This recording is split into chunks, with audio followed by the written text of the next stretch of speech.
Hi అండి. అందరూ ఎలా ఉన్నారు? నేను దానిమ్మకాయలు కొద్దామని స్టూల్ ఎక్కానండి. చూడండి, ఇది మా అపార్ట్మెంట్లో బయట వేశాననమాట. దీనికొక స్టోరీ ఉందండి. నాన్నగారు వేసిన చెట్టు అనమాట. నాన్నగారికి హెల్త్ బాగోనప్పుడు తీసుకొస్తే ఆయన కుండీలో వేశారు. ఒక 5, 6 మొక్కలు మొలిచాయి. అందులో ఒకే మొక్క బాగా పెద్దగా అయ్యి బతికింది. మిగతా అన్నీ పోయాయి.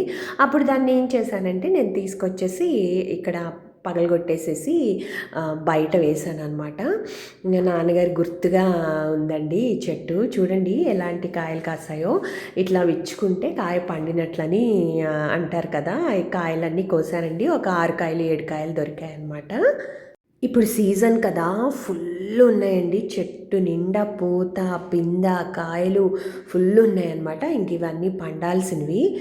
చాలా పెద్ద సైజ్ అవుతాయండి. రెడ్ కలర్లో ఉంటాయన్నమాట దీని గింజలు అయితే. ఇది వచ్చి జాలీగాడ్ అండి. మేము 10 కుక్కలకి అన్నం పెడతాం కదా రోజు. వాడు వచ్చాడనమాట బయటికి. చూడండి ఎంత పూత, ఎన్ని పిందెలు ఉన్నాయో.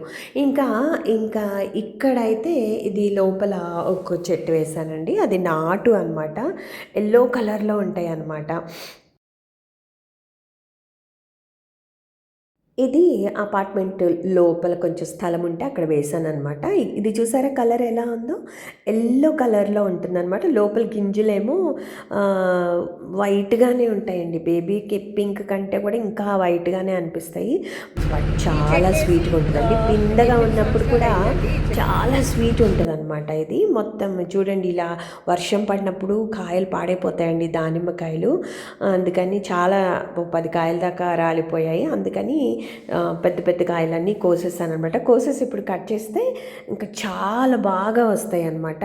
మీకు తెలియదే ఉందండి, దానిమ్మకాయలో యాంటీ ఆక్సిడెంట్స్, బ్లడ్ పడుతుంది. షుగర్ పేషెంట్స్కి ద బెస్ట్ ఫ్రూట్ అనమాట ఇది. చూడండి ఎట్లా ఉన్నాయి. మీ ఇంట్లో కూడా దానిమ్మ చెట్లు ఉంటే నాకు కామెంట్ బాక్స్లో తెలియచేయండి. ఎలా అనిపించినాయండి మా పళ్ళు? నచ్చినాయా? నచ్చితే కనుక లైక్ చేయండి, మీ ఫ్రెండ్స్ అందరికీ షేర్ చేయండి, సబ్స్క్రైబ్ చేయండి. ఆర్గానిక్గా పండించుకుందాం, ఆరోగ్యాన్ని కాపాడుకుందాం.